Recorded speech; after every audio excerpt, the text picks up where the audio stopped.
Excuse me. Hello. This is one of those weeks that reminds me why nearly 19 years ago I was so inspired to start Silicon Florist. And it wasn't because of the big stories. It wasn't because of the big events. It was because of these seemingly small to many potentially seemingly insignificant moments that occur, back when people are starting things or trying things or working to make something happen that don't get the recognition that they necessarily deserve, not like the big stories do. And there were just a bunch of those popping this week. There were so many that I had to save some for next week of just small startups or ideas or people starting on something that's super interesting and has a kernel of something, or might be that experience that, enables them to do something bigger later on or another time.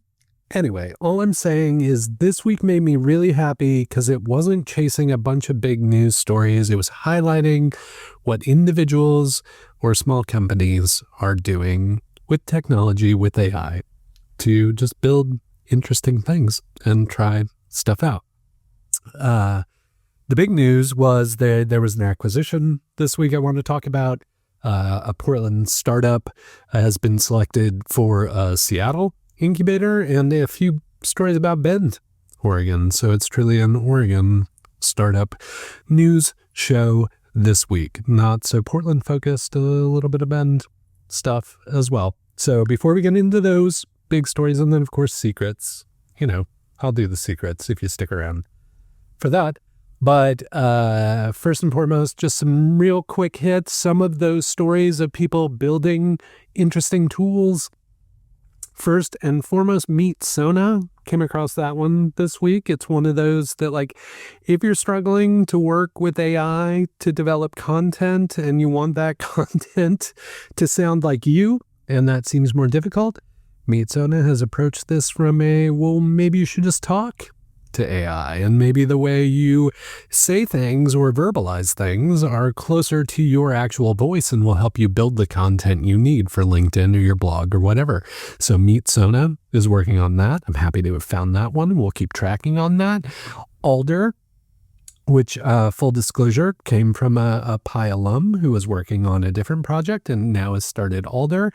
The basic premise of Alder, if it may be valuable to you, especially if you're doing vibe coding or those kind of things, and you're finding that you're able to produce a lot of product or a lot of code, but maybe it's not exactly meeting the needs, or maybe it's creating more work and hassle than you were hoping. Alder helps at the very beginning. They help you with the whole planning of what you're trying to do and, product requirements and all those kind of things, and help kind of guide you through that part of the process of building products. Because it's all well and good that you can create all kinds of vibe coded stuff, but if it doesn't have the right features, then what's the point? So that's kind of where Alder is going with that. And my beard is out of control this week. I don't know why. And then another one I just caught randomly through my random little searches and sneaky little spiders that I have out there looking for information. Vilifact is a new startup designed to help you better understand all the things in your home. So if you happen to own a home, or if one day you hope to own a home, Vilifact is designed to help you really track all the information about the home, about maintenance, about upkeep, about what kind of water heater do I have, or what is the warranty on my refrigerator, or when was the roof replaced? When did I last clean the gutters? Houses cause so many questions to arise, and Vilifact is designed to help with those. Now, on to the big stories of the week. The big story is Dustmoto out of Bend. I've talked about them before. I've covered them several times. Dustmoto was focused on an EV dirt bike. So we've seen EV pursuits in Oregon before. There was Arcimoto that was trying to, build an EV vehicle that could be used for kind of around town community kind of stuff. We obviously have Photon Marine that is building EV outboard motors for boats and boat fleets. Dust Moto was focused on dirt bikes, so off-road motorcycles that were electric, and really impressive product, really beautiful product, quite frankly, out of Bend. And turns out they were just acquired by Livewire out of Milwaukee double E. Milwaukee, Wisconsin, not Milwaukee, Oregon. But the company that acquired them has Harley-Davidson as one of their major investors. So basically, long story short, Dust Moto getting acquired means that they're going to have a whole bunch more resources at their disposal through Livewire to continue building out what they believe to be the best possible opportunity to build an EV dirt bike. So it's super impressive that they, gained enough recognition and traction and those kind of things that they became an interesting acquisition target. I will continue to track on Dust Moto because I found them super interesting. And, Oregon has this history of being more innovative around motorcycles or unicycles. Not just the Unipiper, but there was a unicycle, like an electric, I believe it was electric, maybe gas powered, but it was a motorcycle unicycle kind of thing that was super interesting that was produced here. And then there've been a couple other motorcycle pursuits here in the state. So congratulations to Dust Moto. I hope the acquisition goes well. I know those things take a lot of time and energy, but I also hope that it provides Dust Moto with the resources to continue pursuing their dream of creating a EV dirt bike for those enthusiasts who enjoy the off-road. Okay, speaking of Bend startups, I'm going to be in Bend next week. The folks have invited me down to do a little fireside chat and a little Q&A, that kind of thing on Friday evening, which is usually when I record this, so I kind of got to figure that part out, but I'm excited to get the chance to go down to Bend, hang out there. Looking forward to talking with folks and really, I had the opportunity to go to Eugene not too long ago to do a similar thing. And it's really just I want to learn more about what's going on in the community. I want to hear from folks in the community about things they think the community could be better at doing, provide advice on things that I've tried or things that we've experimented with in the Portland startup community. But it's really kind of a collaborative thing. I'm really cautious about trying to prescribe things or really act as if we know what we're doing here in Portland. We're just trying stuff. I'm interested in what other folks are trying. I'm always happy to make trips to other communities and regions to learn more about how things are working, to hear from the folks in those communities about what they're doing and what they're trying. So I'm very thankful to the folks in Bend for inviting me down and allowing me to unfortunately bore them to tears with my on-stage presence. If you've never seen me on stage, it's pretty awkward and not terribly exciting. But again, the Bend folks knew what they were getting themselves into, so I appreciate the invite. If you are in Bend or nearby Central Oregon, and you have the opportunity to pop by, I would love to see you. It would be great to have you there. We'll be at Broken Top, and it's $15, I think, so not terribly expensive, but that gets you a drink ticket and appetizers and all those kind of things. So at the very least, you get a good drink and some good appetizers, even though you have to listen to me. So let's see if that balances out for you and your schedule. And if you're able to attend, I'll see you in Bend on Friday. Speaking of Bend, I just want to sneak this one in. It broke late on Friday, thanks to our friend Jason Harris down in Salem, who found this. It's basically a vibe-coded app designed to help you understand where there are potential tick dangers. It's called Tick Check. So, you know, the little arachnids that like bury their head in your skin or in your poor canine friends when you're hiking, they get tick infestation kind of things. And so this is really designed, quickly vibe coded, designed to provide a map to help you understand more about ticks and the dangers and challenges, to help you identify what kind of ticks you've seen. Stoic, godlike, the mysterious Blue Avenger. You know, basically everything you could potentially want to know about ticks. Tick check. And I'm just, I always struggle to say tick check because I immediately go to tick track, like tic tac toe. That name's no, it might be available, but please, if you like that name, feel free to run with it. But if you are a regular hiker, there's a variety of people who are voicing concerns that this is going to be a really bad tick season. They're already seeing signs of it down in Bend, which of course inspired the development of Tick Check. I'm of course going to have Tick Check available because I will be in Bend, and you know, sometimes this stuff all kind of works out. But I get this Bend-based tick app the week before I'm going down to Bend. Magic. Kismet.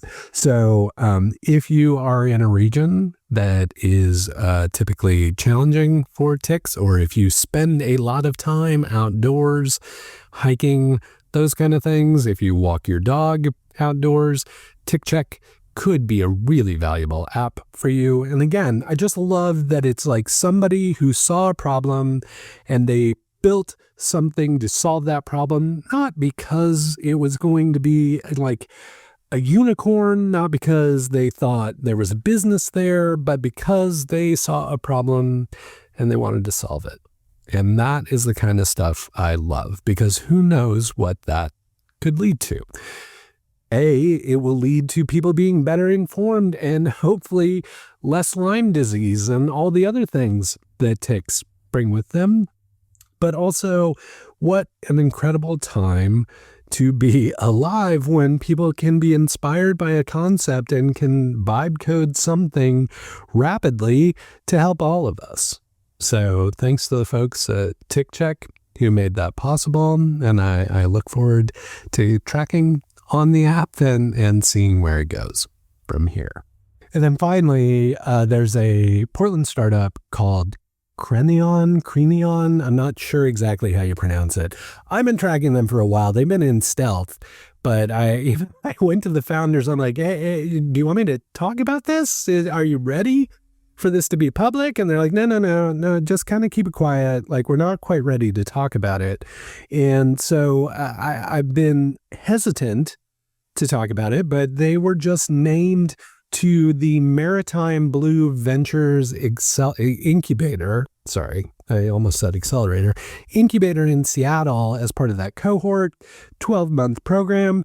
Crenion, however we pronounce it, is really working to help the world deal with water or lack thereof and really create kind of an economy around water that ensures that everybody has access to the resources that they need, the water resources that they need, and that folks who are providing those resources are fairly compensated and all those kind of things. So it's really kind of an economic take on water and the needs for water and all this kind of thing. So like, yeah, I have a random experience with water rights because I grew up in southern Idaho, which is basically a desert that's irrigated for agriculture. So I have that understanding water rights.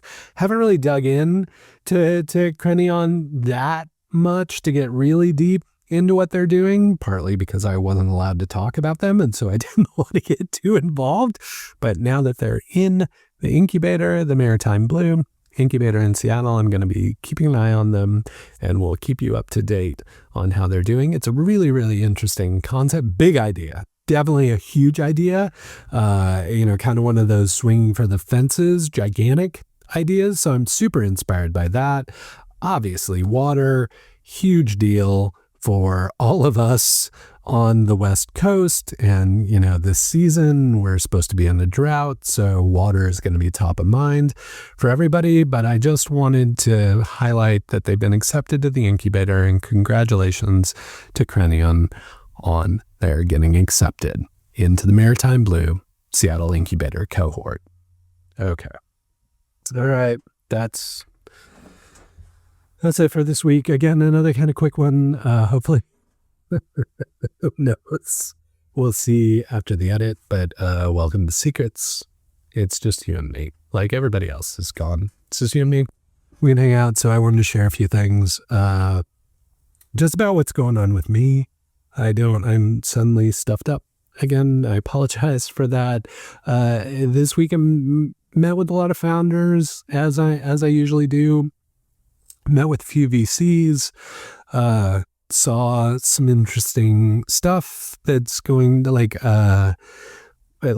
Aura has filed to go public, and our friend Mel Strong at Next Ventures, who just spoke at the Oregon Innovation Showcase a couple weeks ago. They're investors in Aura. Mel was actually the interim CMO for Aura, so it's big news. Could be a windfall for an Oregon VC when Aura goes public. So I was excited to hear about that, and then excited for them. Talked to Natalie from Creative Club about the work she's doing, what she's trying to accomplish, and trying to support that however I can, which is really interesting. You should check it out if you're interested in creative industries or how creative, design folks can support the startup community, but also get to collaborate with one another and that's what she's working on, which is super interesting. Spoke to the city of Sherwood about, the potential for startups and how they can support startups out in Sherwood. And Sherwood has kind of an interesting position in kind of the broader metropolitan region, because they're very much kind of one of the up and coming cities, towns in the region. Beaverton's obviously well established. Hillsborough has its focus with Intel and data and server farms and all those kind of things. And so it's really interesting that Sherwood has this opportunity to kind of chart its own course as to what the potential might be for Sherwood. So it's always interesting to get the chance to chat with them. And then, talk to a few other people about incubators and accelerators and all that kind of thing. And just all in all, pretty good.